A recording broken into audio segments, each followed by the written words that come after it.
சென்னை சூளைமேடு பகுதியில் மழைநீர் வடிகால் அமைப்பதற்காக ஜேசிபி மூலம் பள்ளம் தோண்டும் போது அருகில் உள்ள கட்டிடங்களில் அதிர்வு ஏற்படுவதாக அப்பகுதி மக்கள் புகார் தெரிவித்தனர்.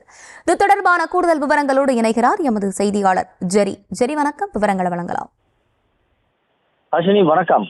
சென்னை சூளைமேடு பஜனை கோயில் தெருவில் மழைநீர் வடிகால் அமைக்கும் பணியின் போது ஜேசிபி வைத்து பள்ளம் தோண்டும் பொழுது அளவு மற்றும் தோண்டக்கூடிய இந்த முறை சரியாக இல்லாத காரணத்தினால அருகில் இருக்கக்கூடிய கட்டிடங்களில் அதிர்வு ஏற்படுவதாக அப்பகுதி மக்கள் குற்றம் சாட்டுகின்றனர். வடிகால் அமைப்பதற்கு முன்பு வீடுகளிலிருந்து வெளியேற்றும் கழிவுநீர் குழாயை அடைக்காமல் பணியை மேற்கொள்வதால கழிவுநீர் குளம் போல தேங்கி நிற்கிறது. அதாவது அந்த கட்டுமான பணி அந்த கழிவு நீரிலேயே கட்டுவதாகவும் குற்றம் சுமத்துகின்றனர்.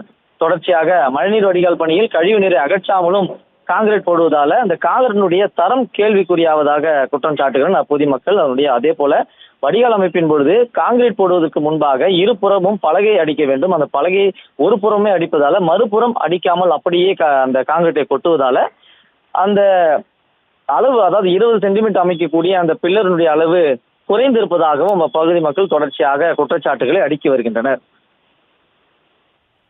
விவரங்களை வழங்கியமைக்கு நன்றி ஜெரி.